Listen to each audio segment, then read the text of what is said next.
Vanakkam, Namaste and blessings to everyone. This is Dr. Bhairavi Balasubramanian, PhD, the Sky Priestess.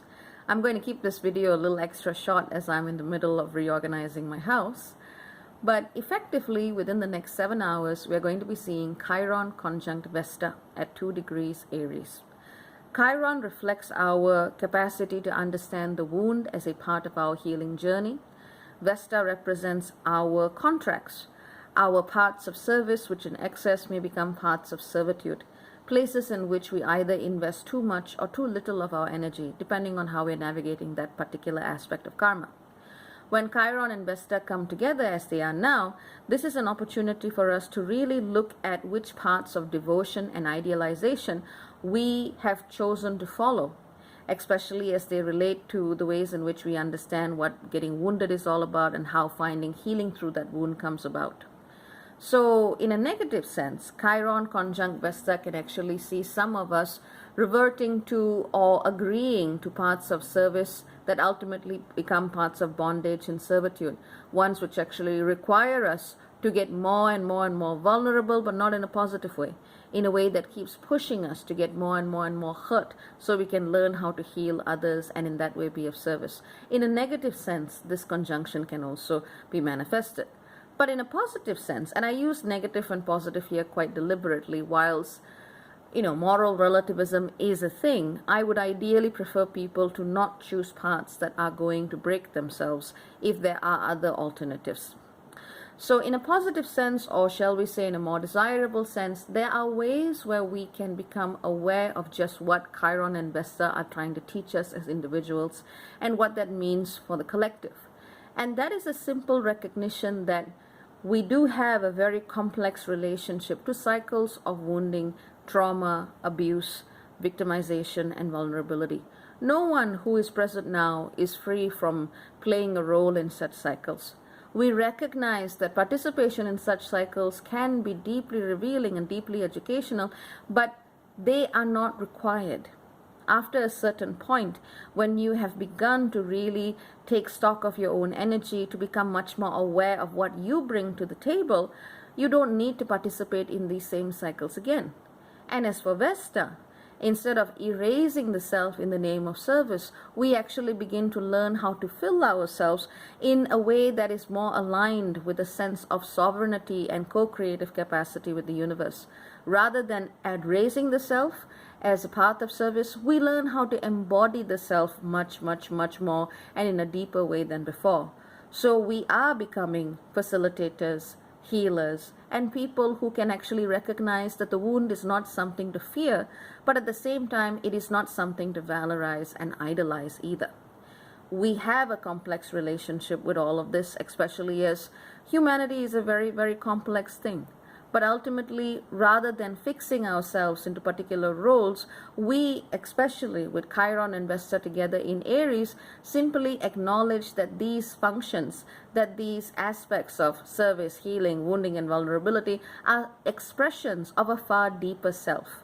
And that is what Aries tries to teach us. Now, for as far as I'm concerned, Aries is that I am consciousness. It is not egotism. Though a lot of unevolved Aries energies can seem that way, and I can certainly say I've seen unevolved Aries in my life. But an evolved Aries energy is one that simply is what it is. It doesn't need a certain label. It doesn't need a certain thing that says, this is what I'm doing, this is how I'm doing it, this is the words I'm using, this is my path, this is my paradigm. It simply is. And in some sense, that is the radical embodiment that we are being asked to bring to our navigation of Chiron and Vesta. We don't need to wear the badge of wounded healer. We don't need to wear the badge of facilitator because we simply are. That is the radical healing that is available to us in the present moment. But it's not enough just to say the words. It's also about having the feeling. Think about what it is that actually simply allows you to feel deeply, truly, authentically you. Is it an activity? Is it a space? Is it a piece of music? Is it a loved one? Whether it's two-legged or four-legged. What is it that actually simply allows you to just be with your traumas, with your wounding, with your baggage, and with all the healing that you can bring to it? I'm not saying that the slate is going to be instantly clean and you're all going to be sparkling, ascended beings of light. Well, maybe we are at some level already. But in a human incarnation, we are this, and we are also that which we experience. Asking people to simply forget where they came from because we want to seem like we're bright lights in the universe also negates the beauty of the human experience.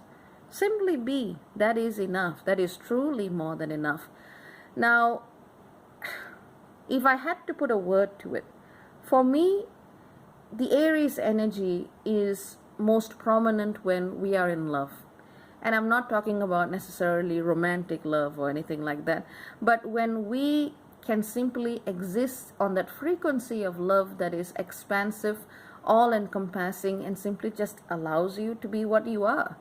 When we are in that frequency of love, paradoxically, as the walls come down, we become more of ourselves. And to me, if there is any, for lack of a better term, goalpost or guiding principle, I would say look at what in your life makes you feel that expansion, where you are so deeply in love with something that you are with that thing, and yet you are yourself at the same time, and all is in balance.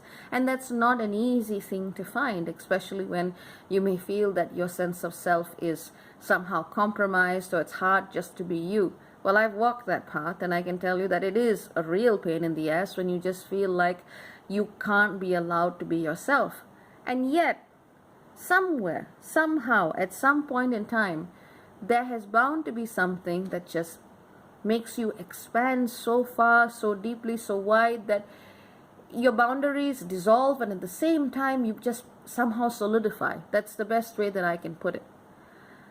But whatever that is in your life, as long as it is something that expands your heart space, as long as that is something that takes you deeper into yourself, and if it involves another being, make sure consent is involved.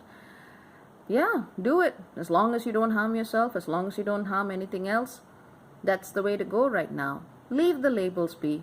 I see a lot of people are fighting about how is the best way to heal, and who said what, and I know better, and this and that, and blah, blah, blah, blah, blah. That doesn't help. Just go back into that vibration. Go back into that space, because that's what we need. We are our own teachers. Whilst everyone can use a hand, whether it's from a facilitator or a guru or simply a good friend, each of them have their own functions. We are ultimately our own teachers, and we are ultimately our own healers. And at times like this, it is wise to come home to that essential, authentic self. Doesn't need to be something you shout from the rooftops. It can be something that you quietly sit and do at home. Whatever it is, good luck finding it, and simply be. That's where you're going to find your magic. Take care, many blessings, lots of love. Ciao, ciao for now.